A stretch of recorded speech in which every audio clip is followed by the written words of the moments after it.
Cricket viewers உங்க எல்லாருக்கும் ஒரு பெரிய வணக்கம். இன்னைக்கான வீடியோ என்ன அப்படின்னா, சர்ஃப்ராஸ் கான் இன்னைக்கு வந்து பாத்தீங்க அப்படின்னா அவரோட டெபியூ வந்து பாத்தீங்க அப்படின்னா நடந்திருக்கு. 26 வயசு ஆகுது. எஸ், ஒரு சூப்பரான ஒரு பிளேயர். டொமஸ்டிக் கிரிக்கெட்ல வந்து பாத்தீங்க அப்படின்னா ஒரு சில பிளேயர்ஸ் பயங்கரமா வருஷம் ஆடிக்கிட்டே இருப்பாங்க.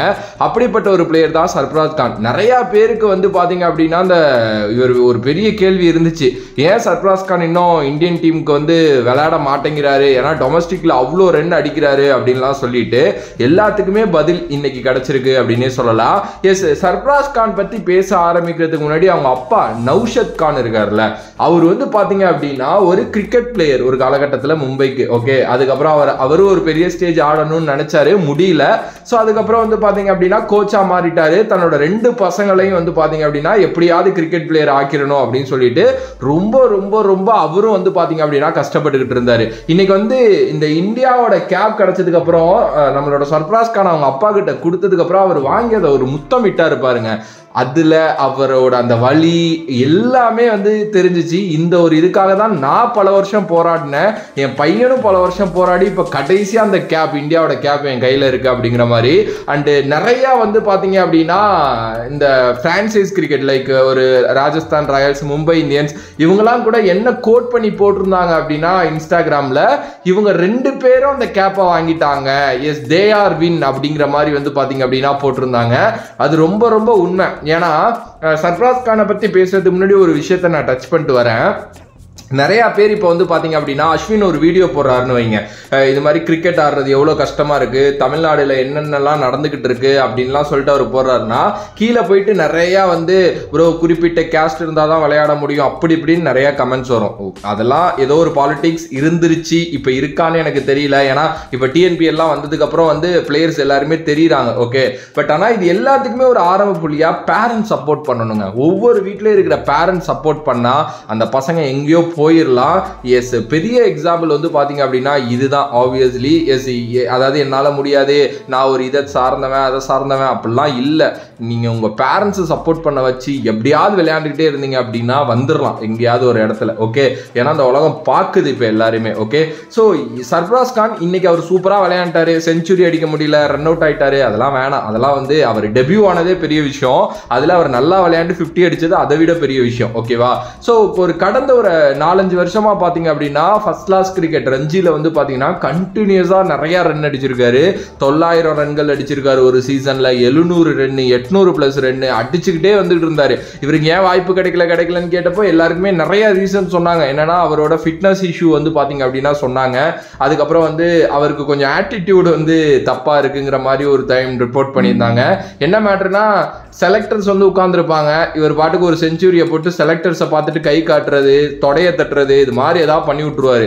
அதனாலேயே வந்து பாத்தீங்க அப்படின்னா இவரோட பிஹேவியரல் இஷ்யூஸ் இருக்குன்ட்டே ரொம்ப நாள் தள்ளி போட்டாங்க. பட் இப்போ ஒரு கரெக்டான டைம்ல ஆயிருக்காரு அப்படின்னே சொல்லலாம். அண்ட் அவங்களோட அப்பா நௌஷத் கான் எப்படி யோசிச்சாருன்னே தெரியல. இவரோட தம்பி ஒருத்தர் இருக்காரு, முஷீர் கான், அண்டர்-19 விளையாண்டுட்டு இருக்காரு. இவரை வந்து பாத்தீங்க அப்படின்னா ரொம்ப ரொம்ப ரொம்ப அந்த கிரிக்கெட் இதுக்குள்ளேயே வளர்த்து கொண்டு வந்திருக்காரு அப்படின்னே தான் சொல்ல முடியும். 2013ல சர்ஃப்ராஸ் கான் வந்து அண்டர்-19 கிரிக்கெட் விளையாண்டாரு. சவுத் ஆப்பிரிக்காவுக்கு அகைன்ஸ்டா ஒரு சம நாக் ஆடுவாரு, அது மறக்கவே முடியாது. அப்பையிலேருந்தே இந்த பேர் எல்லாருக்கும் தெரியும். பட் இதை தாண்டி வந்து ஐபிஎல் டைம்ல வந்து பாத்தீங்க அப்படின்னா இவர் கொஞ்சம் பிரபலமானாரு. ஏன்னா இவர் ஒரு ஷாட் வந்து இன்வென்ட் பண்ணாரு, தில்சான் ஸ்கூப் இருக்குல்ல மிந்தி, அது மாதிரி ஷாட் தான். ஆனால் ஸ்கூப்னு கூட சொல்ல முடியாது. வர்ற பால தன்னோட தலையை தரைக்கு எடுத்துட்டு போய் அடிச்சு பின்னாடி அடிப்பாரு. அது வந்து ஒரு பெரிய ஃபேமஸான ஷாட்டு. ஆர்சிபிக்காக ஆடுறப்போ நிறைய அது மாதிரி அடிச்சு பயங்கர ஃபேமஸ் ஆனாரு. இந்தியா ஆடிடுவாரு அப்படின்லாம் எல்லாருமே எக்ஸ்பெக்ட் பண்ணாங்க. பட் ஆனால் அதுக்கப்புறம் வந்து அவரோட உடம்பு வந்து கொஞ்சம் குண்டானுச்சு, நிறைய விஷயங்கள் நடந்துச்சு. பட் ஆனால் கண்டினியூஸா அடிச்சாருங்க. ரஞ்சில அடிச்சுக்கிட்டே இருந்தாரு, எதுவுமே பண்ண முடியல, அவரை அடிச்சுக்கிட்டே இருப்பாரு. ஒரு சீசன் ரஞ்சி அப்படின்னா சர்ஃப்ராஸ் கான் வந்தாலே பயந்துருவாங்க. மும்பை அவ்வளோ சக்சஸ்ஃபுல்லா இருந்ததுக்கு சர்ஃப்ராஸ் கானும் ரொம்ப ரொம்ப முக்கியமான காரணம் அப்படின்னே சொல்லலாம். எஸ், அது எல்லாத்துக்குமே இப்போ பதிலா ஒரு இதுவா வந்து அந்த இந்தியாவுக்காக ஆடுறது அப்படிங்கிறது வந்து கிடைச்சிருக்கு, பெரிய விஷயம். அண்ட் இதை தாண்டி எனக்கு ரொம்ப பிடிச்ச விஷயம் என்ன அப்படின்னா ரீசன்ட் டைம்ஸ்ல எல்லாம் நீங்க பார்த்துருக்கலாம், இந்திய அணியில டெஸ்ட் அணிலேயே கூட ஐபிஎல் நல்லா விளையாடுற பிளேயர்ஸுக்கு தான் வாய்ப்பு வாய்ப்பு கொடுத்துக்கிட்டு இருந்தாங்க. அது வந்து ஒரு தப்பான முடிவுன்னு தான் நான் சொல்லிட்டே இருப்பேன். ஓகே, ஏன்னா டொமஸ்டிக் கிரிக்கெட் எதுக்கு நடத்துறீங்க, டொமஸ்டிக் கிரிக்கெட்டை பாருங்க அப்படிங்கிற அந்த ஒரு இது நம்ம பேசிக்கிட்டே இருப்போம். இப்போ இவர் கேப் ஆனது வந்து இன்னும் நிறைய பேருக்கு வந்து பாத்தீங்கன்னா ஒரு தன்னம்பிக்கையை உருவாக்கும். ஏன்னா நீங்க டொமஸ்டிக் கிரிக்கெட்ல எடுத்துக்கிட்டீங்கன்னா அபிமன்யு ஈஸ்வரன் ஒருத்தர் இருக்காரு, அப்புறம் நம்ம தமிழ்நாட்டை சேர்ந்த இந்திரஜித் அடிச்சு குமிச்சுக்கிட்டு இருக்காரு, அவரும் சர்ஃப்ராஸ் கான் மாதிரி பல வருடங்களா. பிரசோத் ரஞ்சன் பால் அப்படின்னு சொல்லிட்டு ரீசெண்டா வந்து திருப்பூர் பையன் நினைக்கிறேன், அந்த பையன் தமிழ்நாடுக்காக பயங்கரமா ஆடிட்டு இருக்காரு. அண்ட் இன்னும் பெரிய பெரிய நேம்ஸ் எல்லாம் டொமஸ்டிக்ல அப்படி விளையாண்டுட்டு இருக்காங்க. அவங்க எல்லாம் வந்து நமக்கு தெரியவே தெரியாது, ஏன்னா அவங்க யாருமே ஐபிஎல் இல்லை கான்ட்ராக்ட்ல. ஓகேவா, ஸோ நிறையா வந்து பார்த்தீங்க அப்படின்னா இப்போ அவங்களுக்கெல்லாம் ஒரு நம்பிக்கை வந்திருக்கும். சரிப்பா, நம்ம வந்து டொமஸ்டிக் நல்லா விளையாண்டாங்க அப்படின்னாலும் எடுக்கிறாங்க, எங்கேயோ பார்க்குறாங்க, சர்ஃப்ராஸ் கான் போயிட்டான், அவனை மாதிரி நம்மளும் அடிக்கணும் அப்படின்னு சொல்லிட்டு அந்த ஒரு பெரிய நம்பிக்கையை கொடுத்துருக்காங்க பிசிசிஐ அப்படின்னு தான் நான் சொல்லுவேன். சீரியஸ்லி எஸ், இந்திரஜித்தா இருக்கட்டும், ஜெகதீசனா இருக்கட்டும், நிறைய பேர் இதுக்கப்புறம் தொடர்ந்து நல்லா விளையாண்டாங்க அப்படின்னா டெஃபினெட்லி அந்த ஒரு இடத்துக்கு போயிடலாம் அப்படிங்கிற நம்பிக்கை வந்து அவங்களுக்கு வந்து பார்த்தீங்கன்னா இருக்கும். அண்ட் சர்ஃப்ராஸ் கானோட இன்னொரு ஸ்பெஷலான விஷயம் என்ன அப்படின்னா, அவருக்கு வந்து பயம்னா என்னன்னே தெரியாது. அது நிறைய இடங்கள்ல நம்ம பார்த்துருக்கோம். அதுதான் அவரோட ஒரு சக்சஸாகவும் இருந்திருக்கு.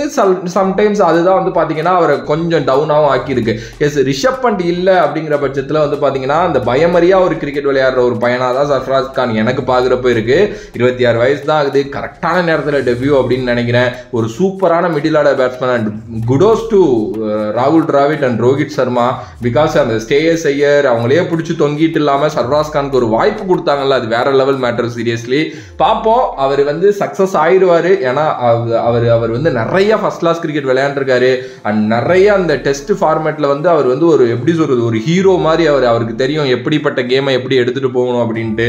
எனக்கு தெரிஞ்சு ஒரு நல்ல ஒரு பிளேயரா டெஸ்ட் கிரிக்கெட்ல வரணும் அப்படின்னு சொல்லிட்டு நான் நினைக்கிறேன். உங்களோட கருத்து சர்ஃப்ராஸ் கான் பத்தி என்ன அப்படின்ட்டு மறக்காம கமெண்ட் பாக்ஸ்ல கமெண்ட் பண்ணுங்க. அண்ட் யாராவது கிரிக்கெட் ஆடணும், நான் பெருசா ஆடணும், எனக்கு வந்து போகணும், இந்தியா ஆடணும் அப்படின்லாம் சின்ன பசங்க பேசி பார்த்துக்கிட்டு இருக்கீங்க அப்படின்னா உங்க மனசுல ரொம்ப தப்பான ஒரு விதத்தை வளர்த்துக்கிட்டு இருக்காங்க இங்க இருக்கிறவங்க, சுத்தி இருக்கிறவங்க. அதாவது கிரிக்கெட்ல பாலிடிக்ஸ் இருக்கு, நீ இந்த கேஸ்டை சேர்ந்தவன் போக முடியாது, இப்படின்னா சொல்லுவாங்க. அவங்க எல்லாம் செருப்பை கடிச்சு கலட்டி அடிச்சு துரத்தி விட்டுட்டு உங்க அப்பா அம்மாட்ட உட்காந்து பேசுங்க, நான் கிரிக்கெட்டர் ஆகணும் அப்படின்னு சொல்லிட்டு ஏதாவது ஒரு நல்ல அகாடமியை பார்த்து சேர்ந்து கரெக்டான கைட்லைன்ஸ்ல போக ட்ரை பண்ணுங்க. தயவு செஞ்சு சுத்தி இருக்கிற எவனையுமே கேட்காதீங்க. நீங்க நல்லா ஆட கண்டிப்பா அந்த உலகம் உங்களை பார்க்குற அளவுக்கு மாறிடுச்சு. பிகாஸ் இப்போ டிஎன்பிஎல் வந்துருச்சு, நிறைய வந்துருச்சு. நீங்க ஆட டெஃபினெட்லி தெரிஞ்சிருவீங்க எப்படியுமே.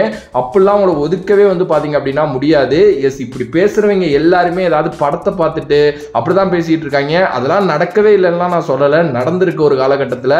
மேபி இப்பயும் நடந்துகிட்டு இருக்கலாம். பட் அதை வச்சுக்கலாம் நம்மளோட கனவை வந்து நம்ம வந்து எப்படி சொல்றது, இது பண்ணாமலாம் இருக்கக்கூடாது. சுத்தி எவனாவது அப்படி சொன்னா மூட்டு போடா அப்படின்னு சொல்லிட்டு நீங்க வந்து பாத்தீங்க அப்படின்னா அதுக்காக வந்து பார்த்தீங்க அப்படின்னா உழைங்க. பட் கரெக்டான கைட்லைன்ஸில் போங்க. டிஸ்ட்ரிக்ட் லெவலில் எங்கே கிரிக்கெட் ஆடுறாங்க, எந்த காலேஜுக்கு போனால் நம்ம வந்து டிஸ்ட்ரிக்ட் லெவலில் கிரிக்கெட் ஆடலான்னு பார்த்து ஒரு காலேஜ், அது மாதிரி காலேஜஸ் பார்த்து சேருங்க. இது மாதிரி நிறையா விஷயங்கள் இருக்குது. நிறையா இப்போ நான் அந்த யூடியூப் இன்ஸ்டாலெல்லாம் பார்க்குறப்போ வந்து எனக்கு ரொம்ப கஷ்டமாக இருக்குது. ஏன்னா சின்ன பசங்க நிறையா பேருக்கு ரொம்ப தப்பாக மேனிப்புலேட் பண்ணி வச்சுருக்கானுங்க இங்கே இருக்கிறவனுங்க. அதாவது தமிழ்நாடு கிரிக்கெட் பாலிடிக்ஸ் இருக்குது, உள்ளே எடுக்க மாட்டாங்கன்னு. அகைன் நான் சொல்கிறேன், இல்லைன்னுலாம் நான் இங்கே போராட வரல, இருந்திருக்கலாம், இருந்துகிட்டு இருக்கலாம். பட் அதுக்காக டோர்ஸே நமக்கு ஓப்பன் ஆகாது, அப்படி கிடையாது. ஏன்னா இப்போ இருக்கிற நிலைமைக்கு தமிழ்நாடு கிரிக்கெட்ல நல்ல ஃபாஸ்ட் பவுலர்ஸ் இல்லை, ஃபாஸ்ட் பவுலர்ஸ் ஹண்ட் நடந்துகிட்டு இருக்கு. நீங்க ஒரு நல்ல ஃபாஸ்ட் பவுலர்ஸா இருக்கீங்க அப்படின்னா உங்களுக்கான கரெக்டான ரூட்டை நோக்கி போங்க, கேளுங்க, நிறைய பேர்த்த படிங்க, உங்க டிஸ்ட்ரிக்ட்ல எங்க கிரிக்கெட் ஆடுறாங்கன்னு பாருங்க, அங்க போங்க. கஷ்டம் தான், ஈஸிலாம் கிடையாது. ஸோ அப்படிதான் வரணும். சும்மா இன்ஸ்டால எவனாவது ஒருத்தன் கமெண்ட் போடுறான், இல்லை எவனாவது ஒருத்தன் சொல்றான் அப்படின்லாம் சொல்லிட்டு தயவு செஞ்சு அதெல்லாம் நம்பிட்டு இருக்காதீங்க. ஏன்னா நிறைய சின்ன சின்ன பசங்க என்கிட்ட பேசுறப்பே அதான் சொல்றீங்க, இல்லை ப்ரோ நான் இந்த கேஸ்ட் எல்லாம் எடுக்க மாட்டாங்க அப்படின்ட்டு அதை ஒரு சர்டிஃபிகேட்டாவே நீங்க சொல்றீங்க. அப்படிலாம் கிடையவே கிடையாதுங்க. ஓகேவா? ஸோ அதை நோக்கி போகணும் அப்படின்னா நீங்க போய் தான் ஆகணும். உங்க அப்பா அம்மாட்ட பேசுங்க, அவங்களோட சப்போர்ட் கண்டிப்பா இருந்தால் மட்டும்தான். நல்ல காலேஜஸ், கிரிக்கெட் ஆடுற காலேஜஸ் பார்த்து உங்க டிஸ்ட்ரிக்ட்ல எதுவோ அதுல ஜாயின் பண்ணுங்க. ஓகேவா? ஸோ சர்ஃப்ராஸ் கான் எப்படி வந்தாருங்கிறத வச்சு நான் இதையும் பேசணும்னு நினைச்சேன். அதுக்காக மட்டும்தான் அந்த ஒரு இது நான் சொன்னேன். ஸோ இதுக்கப்புறம் உங்களோட இஷ்டம். ஸோ இந்த வீடியோ பிடிச்சிருந்தா like, share and subscribe to நம்மளோட கிரிக்ஸிப் சேனல்.